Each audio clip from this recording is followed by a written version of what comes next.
2월 4일 시청 앞에서 태극기 집회가 모든 참석자들 이구동성으로 역대로 가장 많이 참석한 것 같다, 이렇게 말했어요. 그러니까는 점점 이제 불어나고 있는 모습을 보여주는 거죠. 그리고 다 질서정연하고 집회 열기는 여전히 뜨거웠습니다. 그리고 을지로 일가, 명동, 남대문 이렇게 쭉 돌아서 다시 시청 앞으로 모이는 그런 시가 행진이 있었죠. 정말 장관이었습니다. 1시간을 더 지나가도 그 많은 인원이 지나갔어요. 그래서 정말 그 열기가 뜨겁고 정말 벅찬 그런 모습이었습니다. 그래서 오늘 그런 시가 행진 사진하고 사진 이렇게 올려드립니다. 그리고 또 오늘도 촛불 집회 있었죠.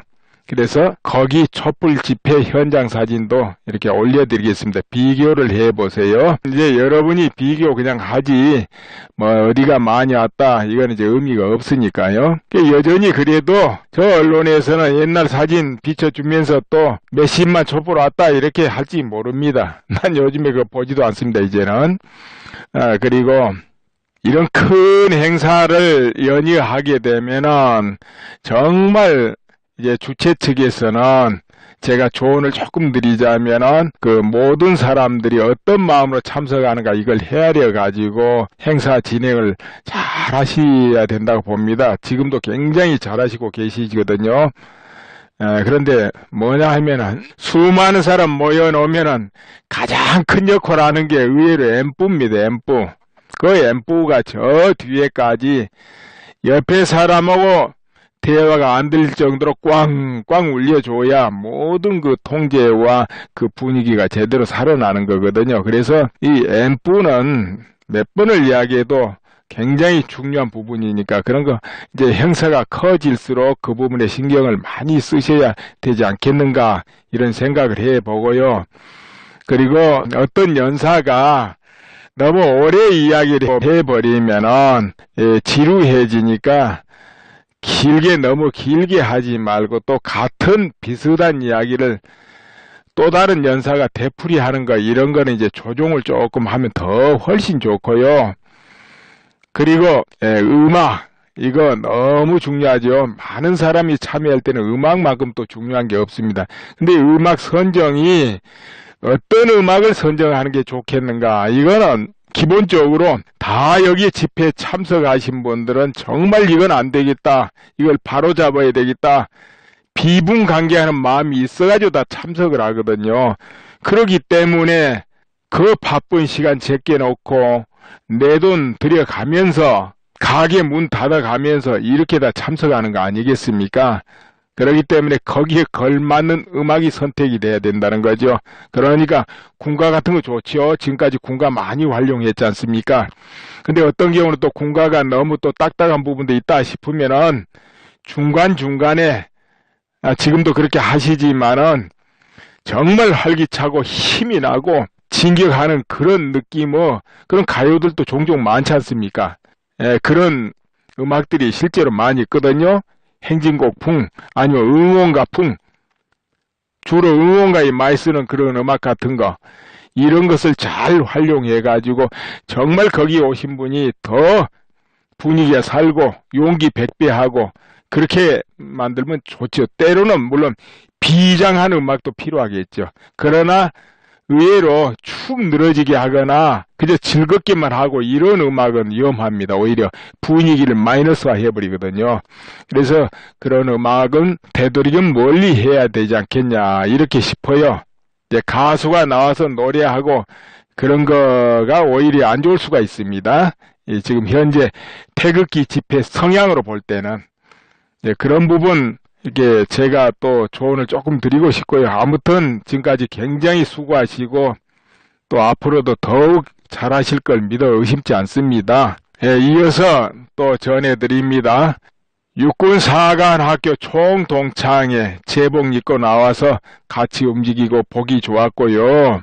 그와 같이 모든 단체가 자기 고유 제복을 입고 나오면 더욱 돋보이지 않겠는가 이렇게 싶고 국회의원분들도 한 분 한 분 흩어져 있지는 말고 한꺼번에 딱 나와가지고 그분들이 모두 같이 행진하고 이러면 너무 좋겠다 싶어요.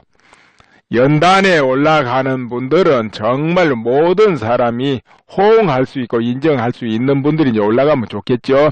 그러나 그 나머지는 이제 같이 움직여서 이렇게 하면은 그만큼 카메라도 많이 향하고 또 홍보 효과도 좋고 그럴 겁니다.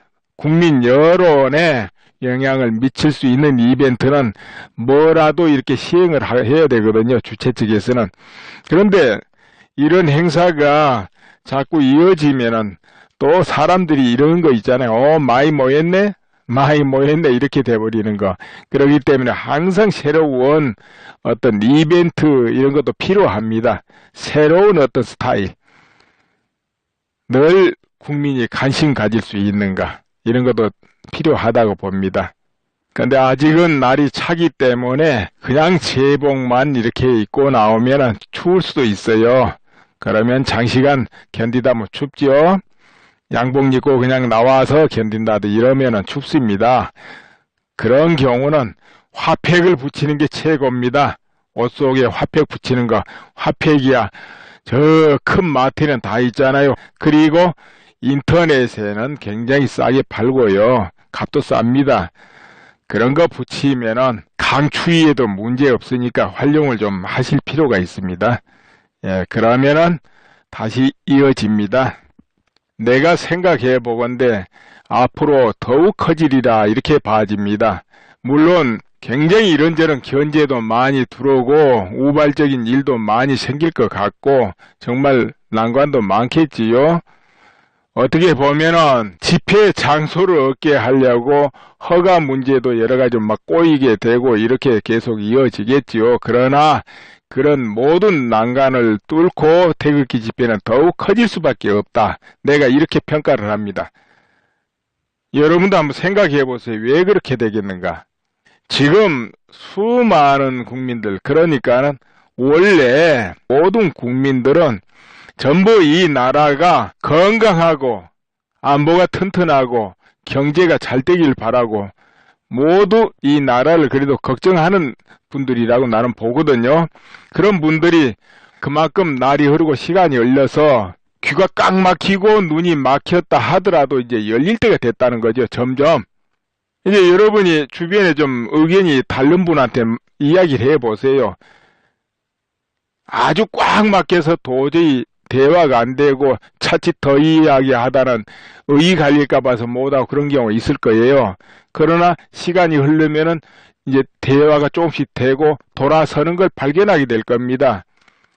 원래 인간은 동물과 같은 그런 위기 본능을 오감으로 느끼는 게 좀 떨어져요. 동물은 굉장히 민감하잖아요, 위기에. 근데 인간은 그걸 잘 못 느낍니다. 아무래도. 그래도 저 깊은 속에 남아 있습니다.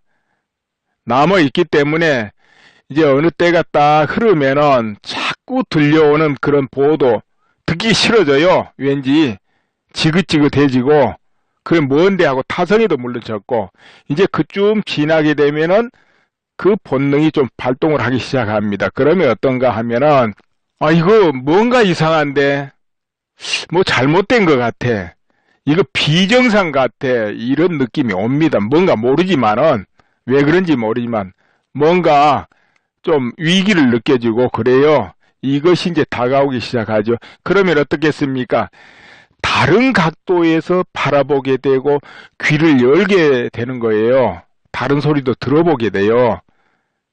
그러면 또 이렇게 되죠. 아, 박근혜 대통령이 뭔가 쳐놓은 이 그물에 걸린 거 아닌가.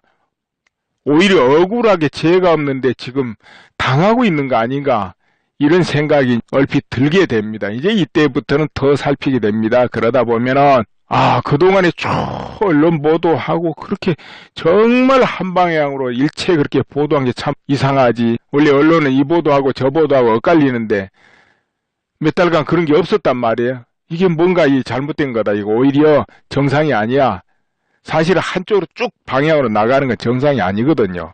그렇죠? 서로 보도가 엇갈리기도 하고 지적도 하고 이게 정상이거든요. 그 군사 정권 시절에도 그런 게 있는데 심지어 이 대한민국 선진국에서 한쪽으로 쫙 보도가 된다는 이거 원래 말이 안 되는 겁니다. 그런 걸 당연히 받아들인 그 자체가 잘못된 것이죠. 뭔가 이건 이상한데 이래야죠. 자, 어느 힘이 그렇게 만들 수 있는 거야? 도대체 어떤 이해관계가 서로 엇갈렸는가? 아니, 이해관계가 결합돼서 이런 일이 벌어질까? 그 어떤 큰 힘이 이렇게 만들었을까? 이런 의심을 해봐야 되는 거 아니겠습니까? 그렇지요. 자, 어찌 됐든 그걸 보게 되면 뭔가 이건 아닌 것 같아. 이렇게 들어오기 시작하면 이제 조금씩 보이는 거예요. 이거 혹시 정권 탈지? 내란성 아니요? 이제 이런 의심도 들게 되는 거예요. 이제 점점 그렇게 느껴지기 시작하면. 그러면은 남과 북에 우리나라 안보가 이러다 위태로워지는 거 아니요? 이렇게 위기가 이제 들어오기 시작하는 거예요. 보통 우리나라 안보는 전혀 문제 없어 이렇게 딱 마음을 깊게 정해버린 분들은 이제 거기까지는 안 들어와도 그래도 뭔가 이게 자체가 좀 잘못됐다, 뭔가 이상하다, 이거는 들어오죠. 이제 그것도 안 들어온 사람도 있겠지만은 좀 늦은 사람이 있으니까요. 그런 위기 감각이 좀 늦은 사람도 왜 안 있겠습니까? 그런데 이게 차츰 시간이 가면서 늦은 사람도 다시 이렇게 돌아와요. 느낌이. 위기를 느끼는 거죠.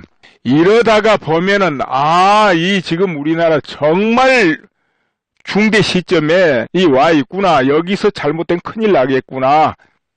아야 소리도 못하고 큰일 나겠구나. 이거를 위기를 크게 느낀 분들은 가만히 있을 수 없는 거죠. 당연히. 이거 우리가 이러고 가만히 있다면 큰일 나겠구나. 이게 다 위기가 느껴지게 돼요. 그 누구 할 것 없이 조금 늦고 빠르고만 있습니다. 그래서 점점 그 인원이 늘어나기 때문에 태극기 집회 인원은 늘어날 수밖에 없어요. 점점. 태극기 집회 인원 늘어나고 국민 여론은 반드시 다 뒤집힐 수밖에 없게 돼 있는 겁니다.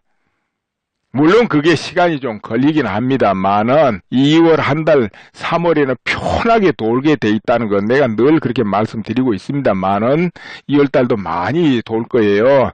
물론 지금 환제 대모 돈을 받고 동원 이런 보도 때문에 사람들이 또 그거 믿는 사람들도 또 많을 거예요.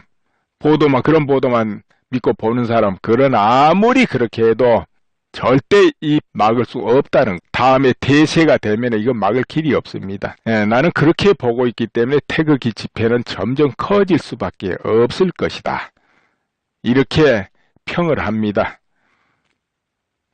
그럼 이어서 본론 말씀드리는데, 아무래도 오늘은 주로 애국 시민운동 이런 부분 이제 조언을 한다든지 여러분과 같이 생각해보고 어떤 걸 판단해보고 찾아보고 이런 시간을 또 가질 거예요.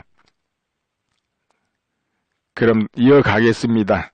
헌법 제1조 1항에 대한민국은 민주공화국이다.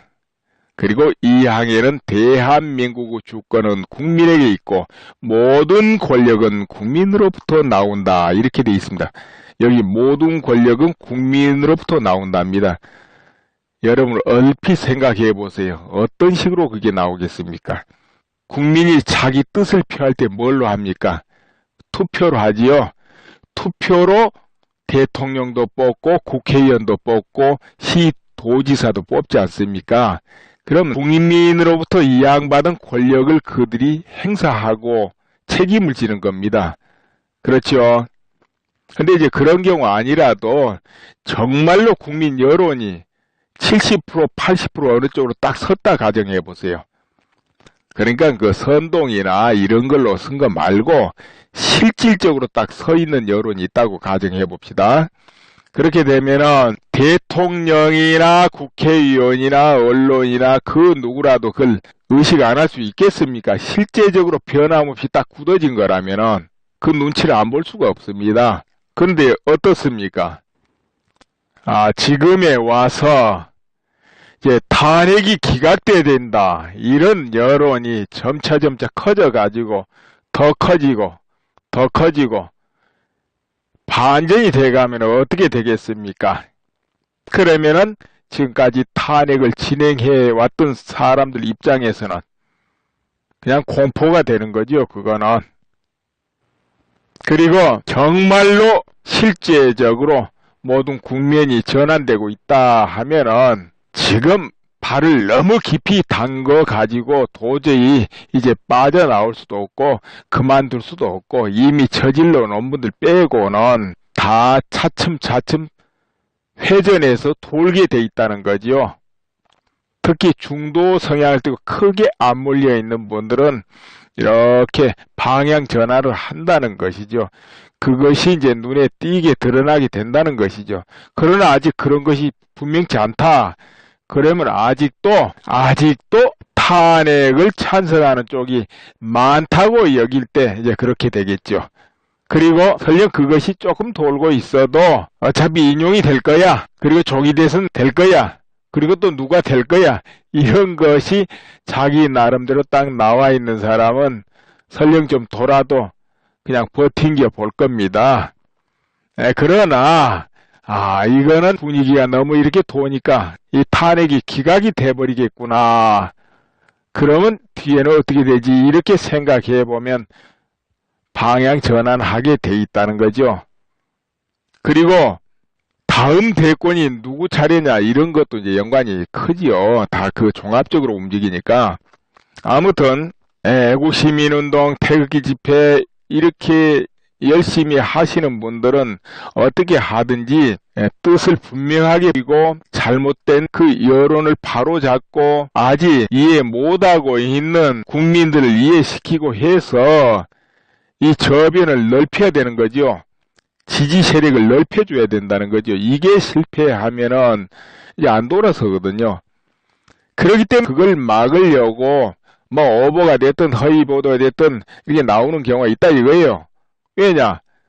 현재 여론을 그 상태로라도 묶어놓으려고. 인용받을 때까지. 그래서 무리수를 써서라도 잡아놓으려는 거죠. 이제 이것을 깨뜨려야 되는 거죠. 그러니까 얼마나 2월 달에 장애가 많이 들어오겠습니까? 온갖 연구 다 하겠죠. 그러나 절대 이런 데 이제 굽히지 않아야 된다는 거죠. 더 힘차게 차고 나가야 된다는 거죠. 오히려 더. 그러니까 여론전 굉장히 할 텐데 그 여론전에 휩쓸리지 말아야 되고 어떻게 하든지 국민 여론을 돌려놔야 되거든요. 서로. 애국시민 태극기 집회 하신 분들은 진실로 여론을 이제 돌려놔야 되죠. 진실이 이거다 하고. 그런데 그게 어떻습니까? 주변에 이야기해보면 쉽습니까? 어렵습니까? 주변 아는 분들 뜻이 달라서 설득을 해보면 많이 어렵다는 걸 알 겁니다. 이제 전보다는 좀 낫겠지만 점점 나아질 거예요. 그래도 굉장히 어렵다는 것을 느낄 거예요. 한번 돌아서면 참 바꾸기 힘들어요. 그래서 저도 어떨 때는 중립으로 이야기를 많이 해요. 왜냐하면 이 생각 가진 분, 저 생각 가진 분 똑같이 각자 판단을 한번 해보라. 어느 한편을 들어서 이것은 옳고 저건 나쁘다. 이렇게 탁탁탁 자르면은 이제 우선 뜻을 같이 하신 분이 시원하고 동질감 느끼고 그렇겠죠. 그런데 그 반면에 반대의식을 가진 이는 완전히 거부감을 느껴버려요. 그렇게 되면 저변 확산이 안 됩니다. 그렇기 때문에 늘 나는 흐름을 이야기하고 진행태를 이야기하고 또 저 목표를 어느 정도 이렇게 이야기하면서 시리즈처럼 무슨 드라마 하듯이 이렇게 조금씩 다르게 올려요. 같이 생각해보고 느껴보자 하고 내가 딱 판단을 막 이렇게 해주기보다는 일부러 좀 그렇게 합니다. 특히나 좀 어떤 충돌이 일어나는 부분은 일부러 중립적으로 또 해요. 더 같이 생각해봐라 이거지. 왜냐? 뜻이 탁 통하는 사람끼리 아무리 외쳐도 그 안에서 놀면 소용이 없거든요. 그런데 결국은 저 길을 닫고 달리 생각하는 분들도 점점 늘 이렇게 다가올 거예요. 그리고 지금 제가 권고 드리고 싶은 말씀이 있어요. 새누리당 국회의원들은 지금 탈당해가지고 바른정당도 만들고 그랬는데요. 탄핵을 찬성했던 분들도 모두 같이 의논해가지고 일제히 탄핵 찬성한 건 잘못되었다. 우리 모두 탄핵 기각을 원한다. 탄핵 소추 자체를 취소해야 된다. 이런 선언을 하셔야 된다. 그겁니다. 더 늦기 전에 해야 됩니다. 이제 야당은 그렇다 해도 새누리 출신들은 과감하게 우리가 그때 판단을 잘못했다. 언론에서 워낙에 그렇게 하다 보니까 우리도 판단이 좀 잘못되었다. 그러므로 이번 탄핵은 탄핵 소추는 취소돼야 된다. 이렇게 선언을 해야 됩니다. 더 늦기 전에. 이런 사태를 계획하고 발 담그고 끝까지 죽기 살기로 가야 된다. 이런 분 빼고 그 나머지는 선언을 하시라 이겁니다. 그리고 탄핵 찬성을 안 했어도 비겁하게 뒤에서 모습을 감추고 지금까지 있었던 분들 이제라도 나서가지고 과감하게 탄핵 기각을 외치고 탄핵 소추 자체를 취소해야 된다. 이걸 주장해야 됩니다. 생각을 좀 천천히 해보세요. 왜 그렇게 해야 될지를. 무엇이 이 국가를 위하고 궁극적으로 자신을 위한 길인지 가만히 살펴보세요. 당장의 눈앞에 어떤 이익보다든 어떤 흐름 사태는 계속 이어지지는 않습니다. 반드시 보름달은 기울여지기 마련입니다. 그렇게 될 때 판이 반대 현상이 나오면은 어떻게 되겠는가 그 부분을 생각하셔야 돼요. 반대판이 전개될 때는 어떻게 되겠는가 그것을 생각해 보시고 지금이라도 선언을 해야 된다. 이것을 말씀드립니다. 이제 이어집니다. 또 이렇게 태극기 집회가 커지다가 보니까 정말 이런저런 일도 있고 또 견제도 많이 들어오고 그리고 탄기국의 대변인 정강용 씨 글을 보니까 1월 26일 날 그러니까 2월 25일 날 시 장소 아마 그 집회 신고하는 거 그거 이야기인가 본데요. 딱 00시 그 전부터 대기해 가지고 신고를 이렇게 하려 하는데 어떻게 담당자가 좀 머뭇대고 또 밖에서 불러내고 어떻게 하다 보니까 약간 늦게 됐는데 뒤에 보니까는 촛불 쪽이 2분 정도 3분 정도 빨리 이렇게 다 됐더라는 거죠. 그럼 어떻게 됩니까? 같은 장소에 그렇게 되면 뒤에 한쪽이 취소되잖아요. 접수 못 하잖아요. 그래 가지고 2월 25일 그리고 3월 4일 이럴 때 시청 앞을 아마 장소를 내주게 돼버렸는가 봅니다. 분명하게 먼저 가서 모두 했는데도 그것도 경찰서 세 군데란 뭡니까?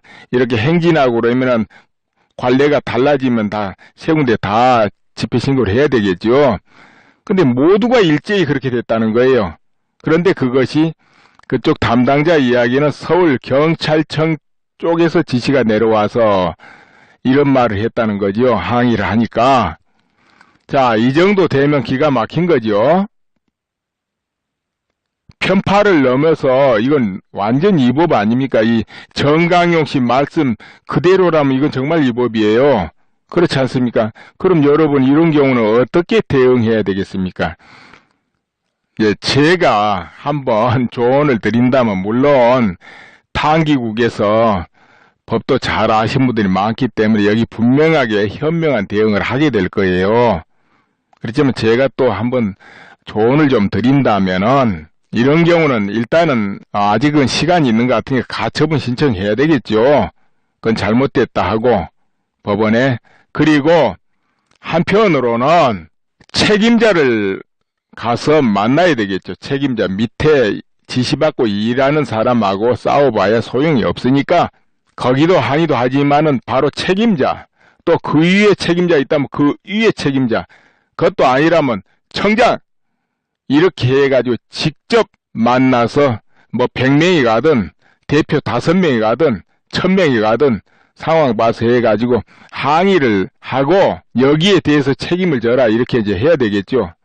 그렇게 하고 명백하게 이것이 위법 행위라면은 그러면은 형사 고소하고 그리고 평일날 집회하게 되면은 지하철을 타고 가서라도 경찰청에 가서 모두 집단 항의하고 이렇게 해야 되고 그런데 굳이 앞에 정경들이나 직원들하고 다툴 일은 없습니다. 여차하면은 그 책임자 만나고 아니면 책임자 집으로 찾아가서 항의하고 그리고 또 다른 편으로는 직접 전화하고 트위터, 페이스북에 항의하고 직접 그 책임자하고 상대해야 돼요. 물론 소송을 해도 책임자한테 해야 되고 밑에 직원은 말할 것도 없고 이렇게 하는 수밖에 없죠. 왜 그러냐면은 할 수 있는 게 우선은 그거니까. 그런데 지금 그렇게 해봐야 무슨 소용이 있느냐. 누가 수사하지도 않을 것이고 그 세월 오래 걸리고 이제 이런 생각은 또 얼른 날 거예요. 예, 물론 그렇습니다. 그러나 그런 조치를 다 해놓으면 나중에 다 결국은 조사하게 되고 조사받고 그에 따른 적절한 처벌 받을 때가 돌아옵니다. 지금은 아닌 것 같지만 그래서 그게 필요합니다. 예, 필요하고 그리고 또 덧붙이자면은 이 문제는 2월 25일 아직 많이 남았지만은 그동안에 원만하게 사태가 해결되지 않는다면은 그때 촛불 집회가 시청 앞에서 열린다는 거지요. 그런데 문제는 탄기국 텐트가 그 자리에 있어요. 지금 본부로 사용하는 것 같은데요. 그러면은 문제가 생길 수 있어요. 이럴 때는 어떻게 해야 되냐. 우선 애국 시민들이 많이 나가서 시위는 안 하고 같이 모두 동참해 있으면 될 겁니다. 이제 시위는 못하지요. 집회 신고는 안 했으니까. 그건 촛불에서 하는 거니까. 모여 있고 충돌을 피하면서 그리고 카메라 다 휴대하고 체증해야 되겠죠. 왜냐하면은 이제 그렇게 하다 보면 충돌이 날 수도 있어요. 촛불이 신고만 그렇게 해놓고 저 강화문 쪽에서 한다면은 문제가 없지만은 일부러 또 그쪽에 와서 할 수도 있습니다. 그렇게 되면은 또 언론이 어느 편입니까? 또 보도할 때 촛불 집회가 집회하기로 신고된 곳에 태극기 집회하는 사람들이 몰려와서 충돌이 났다 이렇게 할 거 아니에요. 그럼 국민들은 또 태극기 집회 쪽에서 충돌을 일부러 했나 이렇게 생각하는 사람이 또 많지 않겠습니까? 그렇다고 내버리면 또 텐트 뭐 훼손할 수도 있고 그렇죠. 그렇지 않으리라고 보지만은 그냥 우리는 예상을 그렇게 해볼 수 있다는 거죠. 예상을. 그렇기 때문에 거기에 대한 어느 정도 대비는 하고 있어야 된다. 이런 조언이지요. 물론 탄기국에서 알아서 다들 전부 머리가 좋고 훌륭한 분들이기 때문에 알아서 대응을 다 하시겠죠. 이제 그러기 전에 경찰청하고 의논해서 원만하게 해결하는 게 좋고 그리고 다른 방도 같은 거는 이제 좀 이따 다 말씀드리긴 할 겁니다만은 그리고 지금 그 25일이 평일 집회 아닙니까? 그것도 상당히 의미 있는 집회가 안 되겠어요. 그동안에 촛불 시위대가 좀 잠잠했습니다. 그런데 그때는 이제 대대적으로 이렇게 모으겠다 이런 소문이 있죠. 그 왜 그러겠습니까? 지금까지 2월 중순쯤 결심하고 3월 초에 선고한다 이렇게 전부 떠돌았잖아요. 이제 그렇게 된다면 그쯤에서 쐐기를 받기 위한 이것이 미니어하기 위해서 대대적인 집회가 하면 필요 안 하겠습니까? 그래서 그렇게 좀 모이지 않냐 우리가 생각을 해볼 수 있는데 충분히 많이 모일 수 있는 능력이 있지요. 조직력이 있거든요. 그래서 그러지 않냐 우리가 생각해 보는데 그렇다면은 태극기 집회를 주최하는 탄기국에서는 또 어떻게 해야 되겠습니까? 토요일날 대대적으로 하는 거는 계속 이어가면서 평일 집회를 생각해 봐야 된다니까요. 평일 집회. 그것도 헌법재판소가 너무 중요하잖아요. 거기서 대대적으로 2월 25일도 만약 시청 앞에서 못하게 되면은 바로 헌법재판소로 가해동으로 그쪽을 완전히 다 차지하고 집회를 하면 되지요. 인사동까지 모두 차지하고라도. 거기가 물론 장소가 좁지만은 그래도 아무래도 평일이니까 또 인원이 그렇게 많이는 안 나오지 않겠어요? 그래서 거기서 평일 집회를 하는 것도 괜찮겠다. 물론 장소는 다양하게 해야 되겠지만, 그리고 그 외에도 정말 중요한 것이 또 국회입니다. 그렇기 때문에 국회의사당에 그것도 평일에 국회의원이 나왔을 때 가서 항의 시위하는 게 좋을 것이고, 그 내용도 구체적이어야 된다는 거죠. 탄핵 기각, 탄핵 무효, 이제 이것도 있지만은, 헌법재판소 같으면은, 탄핵 소추안은, 탄핵 소추안 수정한다면 국회 재의결을 거쳐라, 이런 요구를 하고, 헌법재판소는 그렇게 해야 된다, 이렇게 구체적으로 요구를 하는 거죠. 또, 증인 채택이 잘 안 되거나, 증거물 채택이 안 되면, 그 부분에 대해서 지적하고 법대로 채택을 해라. 또 기한을 설정해가지고 지금 심리에 임한 것 같으면 거기 부당성에 대해서 지적하고 이렇게 구호를 만들어서 할 필요가 있어요. 국회에 가서는 또 국회에 가서도 국회에 해당하는 그런 구호를 만들어서 하고요. 구체적인 거. 그렇다고 너무 길면 안 되고 귀에 쏙쏙 들어오게 해야 되겠죠. 네, 그렇게 구호를 만들어서 하고 평일 집회도 해야 된다는 것이죠. 타항기국에서 하면 사람이 많이 모일 거예요. 평일 집회라도. 제가 그렇게 조언하고 싶어요. 그러면은 이어서 조금 전에 이제 그런 지금 공무원들이 줄서기를 하고 직무유기를 하고 이런 것을 지금 보지 않습니까? 그러면 거기에 대해서 애국 시민들이 어떻게 대응하면 좋을까? 그것을 제가 조언도 하고 여러분도 같이 생각해보는 시간을 한번 가져볼 거예요. 근데 여기에 진정이다, 고소 이런 말도 등장합니다. 그러면은 나가서 태극기 집회를 한다. 이런 거는 직접 몸이 나가야 되는 거죠. 그러나 이제 진정한다 이런 거는 직접 사람이 가는 거 아닙니다. 전부 인터넷으로 홈페이지에 접속해서 거기에 진정하는 거예요. 거기가 그 어떤 곳이라도 국민권익위원회든 대검찰청이든 경찰청이든 그 어디라도 국회든 국방부든 아니면은 미국 트럼프 내각진이든 그 어디라도 그렇죠? 직접 찾아가는 거 아니죠? 제가 우스갯소리로 이것까지 말씀드립니다.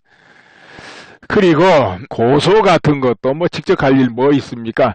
다 그거는 집단으로 하면은 대리인들이 알아서 하는 것이지요.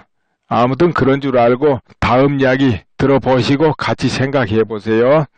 애국 시민들이 아니 우리 모든 국민들이 나라 살리기 운동하는 데는 여러 가지 방법이 있다 그랬습니다. 그 방법 중에 하나가 지금까지 마음에 안 드는 언론 구독 거부하고 공짜로 줘도 안 받고 그리고 항의하고 전화하고 댓글 달고 또는 미국이나 트럼프 정권 연구소 모두 자료 올리고 현실이 이렇다는 것을 호소하고 이런 모든 과정이 있다 그랬죠.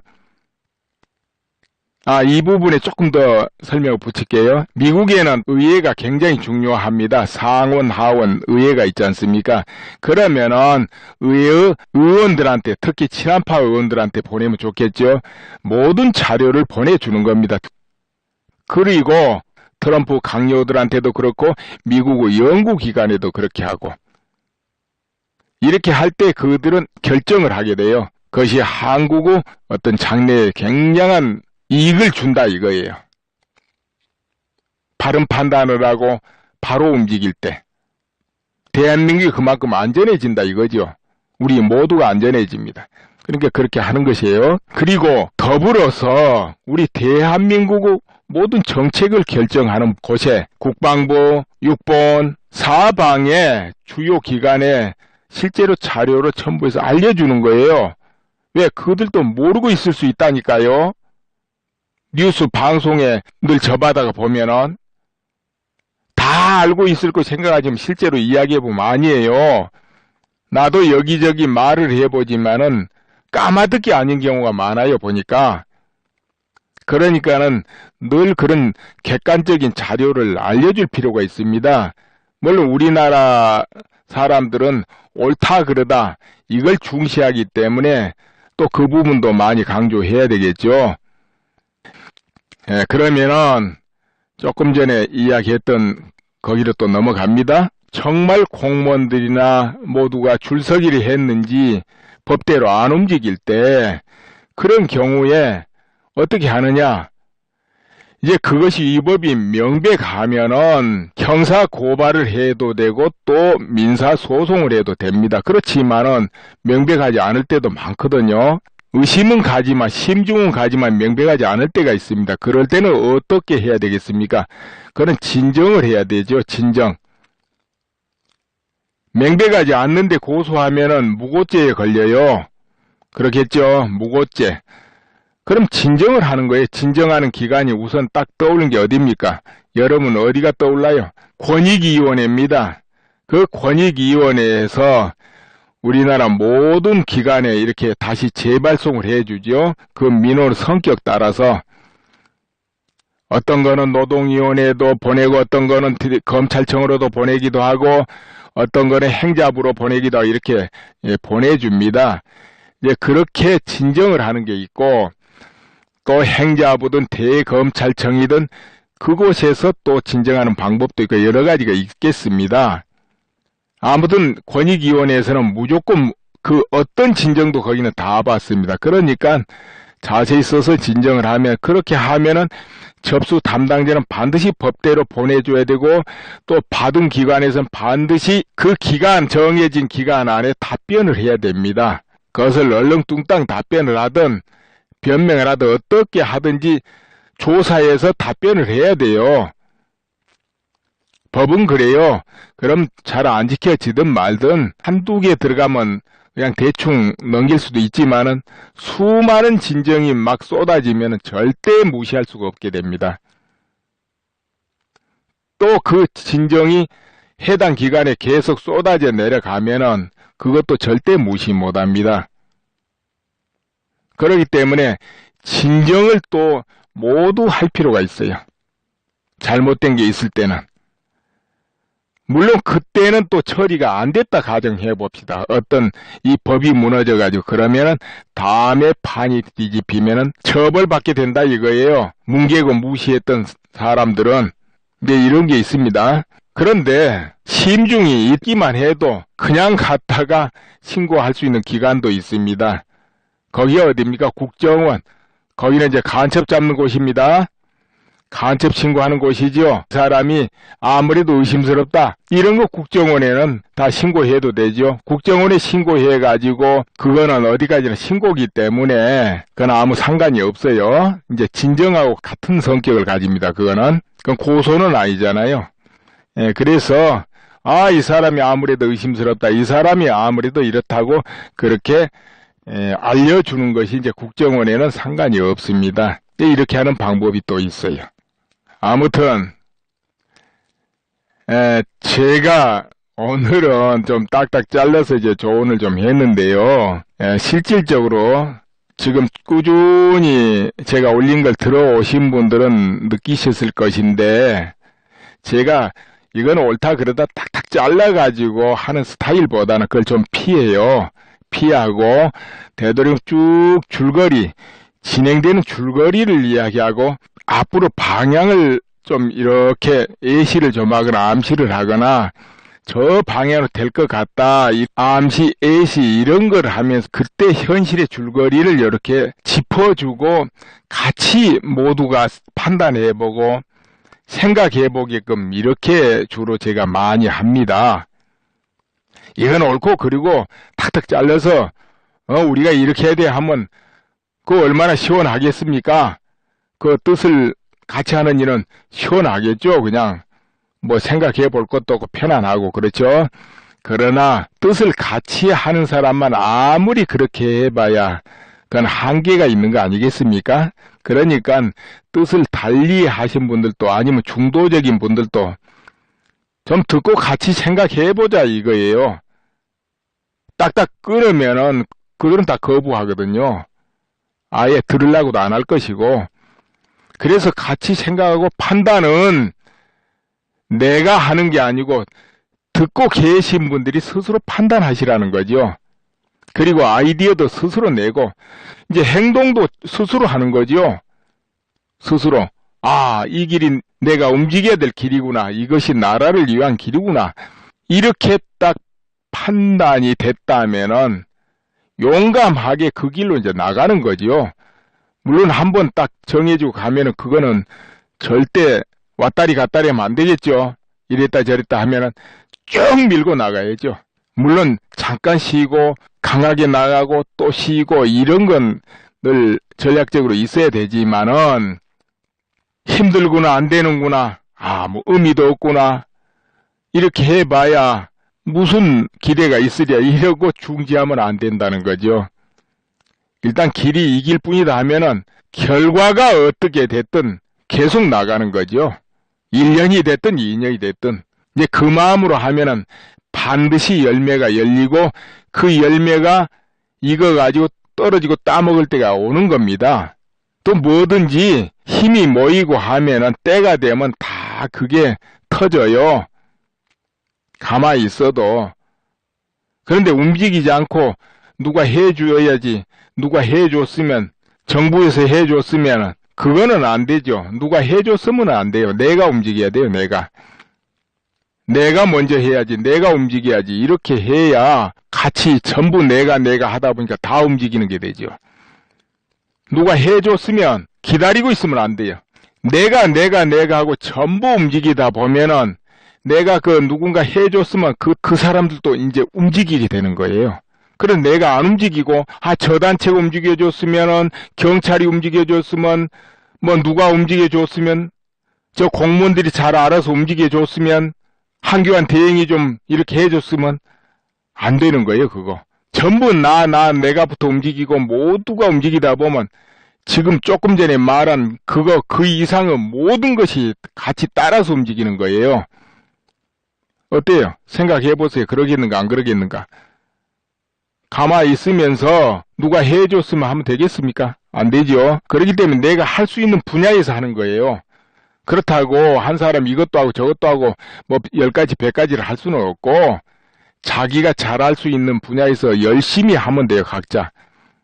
그럼 그 수가 모이고 이렇게 되는 거 아닙니까? 이것이 나라를 바로잡고 정말 튼튼한 대한민국, 자유롭고 평화로운 대한민국, 통일 대한민국 만드는 나는 밑거름이라고 꼭 믿고 있습니다. 물론 그 이전에 그렇게 함으로써 박근혜 대통령 탄핵이 기각되고 그렇게 함으로써 한국은 일단 위기 상태를 잠재우고 이제 그것이 따르는 것이죠. 그러다 보면 다음 또 대통령도 정말 이 나라를 위할 사람이 또 당선되고 그런 거 아니겠습니까? 전부 하나로 목표는 정해질 수 있죠. 모두가 사는 길. 근데 이제 가장 중요한 것이 우리 모든 국민이 각성을 전부 많이 해야 된다는 거죠. 몇 명만 움직여서는 안 되니까. 물론 몇 명이라도 살아서 움직이는 거 굉장히 중요합니다. 과거 40년 전에 월남이 월맹할 때 멸망할 때 그때 각성해서 나라를 위해서 나라를 살리자고 주장했던 사람들이 모두 테러당하고 이제 죽습니다. 그러고 나니까 전부 국민이 전부 까막눈 기머거리가 다 돼버린 거지요. 언론 선동에 다 속아버리고 국회가 이미 장악돼 버렸기 때문에 또 노조로 모든 언론기관이 다 장악돼 버렸기 때문에 그 당시 그러다 보니까 거기 속아가지고 월남 국민들이 모두 뛰나와서 미군 철수해라 우리는 평화를 원한다 이렇게 된 거 아닙니까? 심지어는 종교 지도자들도 모조리 뛰나와서 그렇게 된 거예요. 그래서 국민들이 전부 그 위기를 못 느껴버린 거예요. 한마디로 자기 발등 자기가 찍은 거예요, 그냥. 그 절대 위기가 다가오면 최소한도 뭔가 위협을 느끼고, 이건 아닌데, 이건 비정상인데, 뭐 이거 잘못된 거 아니야? 혹시, 이게 와야 되는데 이게 안 왔다는 거지요. 전부 취해버렸다는 거예요. 저 쓰나미가 나는데, 쓰나미 오면 물이 쭉 바닷물이 빠진다 그랬잖아요. 거기 다 걸어 들어간 거예요, 조개주스로. 곧 지금 쓰나미 덮치는 줄 모르고 위기를 못 느끼니까. 이래가지고 멸망해버린 거 아니에요. 그리고 나서 어떻게 됩니까? 수없이 다 처형되고 월명을 위해서 뛰었던 간첩까지 다 처형 청소되고 말잖아요. 그리고 그로부터 40년간을 고통 속에 산 거예요. 두려움 속에. 요즘 간신히 뭐 개방한다고 해가지고 투자 들어가고 이러면서 이제 달라지고 있는 거예요. 그 당시 젊은 층들은 어떻게 됩니까? 그 한 번의 결정이 평생의 고난을 만든 거 아니에요? 젊은 층. 나이 많은 이야 뭐 그러다가 다 세상 떠났겠지만. 그 당시 청년층은 그로부터 수십 년을 두려움과 공포 속에 산 거예요. 그런데 다행히 우리나라는 많은 내국 시민들이 전부 각성하고 나라를 살리자 하고 이렇게 하고 있잖아요. 그러니까 한국은 정말로 그래도 승리의 길로 가겠구나 이렇게 하는 거 아닙니까? 그러나 되도록이면 모든 국민이 다 이렇게 얼른 빨리 돌아야 되겠죠. 그렇죠? 원래는 그게 없었다는 거니까요. 원래는 그게 없었다고요. 오히려 미군 기지 쳐들어가서 철조망 뜯어내려고 했어요. 안악 내드리고 모두 모조리 달게 들어가지고. 그러니 그놈의 나라가 안 망하겠어요? 지켜주는 사람을 원수로 여기고 저 뒤에 호랑이가 뒷덜미 물으려고 지켜보는데 그건 신경을 안 쓰니 어떻게 안 망하겠습니까? 그놈의 나라가. 그래도 대한민국은 그렇지 않다는 거죠. 또 미국이 절대적으로 대한민국을 지켜주겠다고 이렇게 하고 있는 것도 얼마나 다행입니까? 그러나 아무리 지켜준다 해도 결국 지키도록 만드는 게 바로 대한민국 국민들이거든요. 올랑 국민처럼 그래버리면 누가 어떻게 지켜줍니까? 도장 찍고 떠나는 거죠, 한마디로. 이 정도 해놓기로 하겠습니다.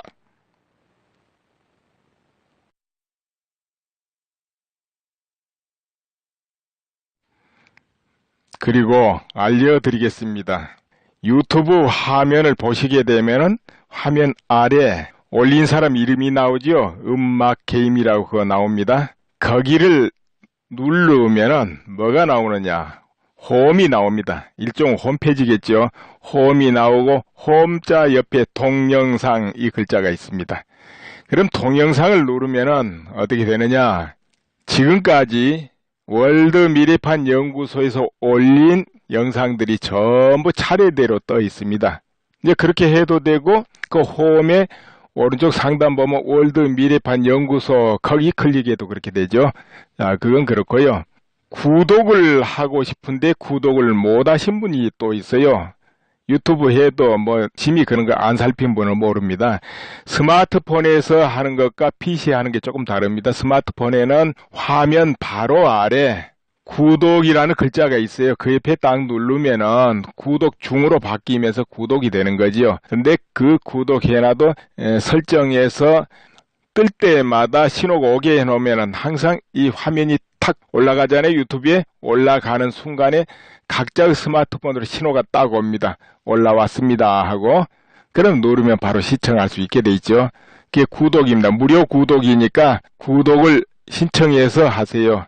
그러면 딱딱 올릴 때마다 바로 신호가 올 겁니다. 스마트폰에. 그리고 그 옆에 글자 보면은 좋아요라고 하는 건데 손 모양이 엄지손가락 위로 싹 올라가 있죠. 그게 좋아요입니다. 그거 탁 눌러주면은 이제 좋아요 표시가 올라가게 돼 있어요. 예, 그렇게 하면 되고요. 또 뭐가 있습니까? 혹시 모든 것이 날라가버리고 없을 때는 월드 미래판 연구소 이걸로 검색해도 됩니다. 그렇게 하면 또 올린 것이 뜨는데 그거는 이제 순서가 뭐 엉망으로 떠요. 보면 검색해 보면. 그러니까 그 누르고 들어가서 또 음악 게임 누르고 들어가서 동영상 눌러보고 그러면은 전체가 또 순서대로 뜨겠죠.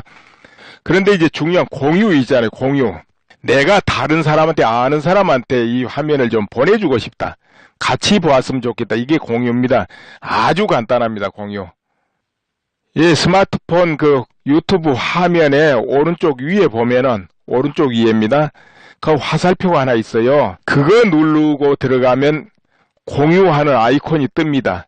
자세히 보세요. 거기 카카오톡, 트위터, 페이스북 다 뜰 거예요. 메일도 떠요. 카카오톡에 보내려면 카카오톡 탁 누르세요. 그러면은 자기가 알고 있는 사람들 명단이 쭉 나올 거예요. 그럼 거기 체크하세요. 명단마다 보내고 싶은 사람한테만. 그러면 전체 날아갑니다. 그럼 많은 사람이 같이 볼 수 있게 돼 있는 거예요. 그게 공유에 간단해요. 근데 PC에는 공유하는 게 좀 달라요. PC에서 이 컴퓨터에서 볼 때는 화면 아래쪽에가 있어요. 왼쪽에. 음악 게임 밑에 구독이 있고 그 밑에가 공유 글자가 써 있습니다. 그걸 누르면 또 그렇게 됩니다. 이제 PC에서는 조금 성가시죠. 그런데 이런 모양이 안 나타나는 경우가 있어요. 화면만 나타나고 뭐 공유하고 싶은데 안 나타나고 또 좋아요 눌러주고 싶은데 못 누르겠고 뭐 안 보이는 경우 있죠. 그거는 퍼가는 화면이거나 스마트폰에서 스마트폰을 구입하고 나서 구글 계정에 가입을 안 한 경우가 그래요. 스마트폰 구입하고 나면 구글 계정 가입하라고 뜰 거예요. 지메일 가입하라고, 지메일. 그게 네이버 메일이나 메일입니다. 요즘 지메일 많이 쓰잖아요. 그러니까 지메일에 가입을 하나 해 놓으면은 지금까지 제가 말씀드린 모든 게 자동으로 다 나타나고 되게 돼 있습니다. 지메일 가입을 하세요. 지금 안 하신 분들은 그 구글 계정 열면 그 지메일 가입하는 게 있습니다. 아이디 비밀번호 넣으면 돼요. 만들어 넣으면 돼요. 그러면 가입이 됩니다. 그 네이버 메일 가입할 때처럼 똑같은 겁니다. 예, 오늘 그거 알려드리고 끝내겠습니다. 감사합니다.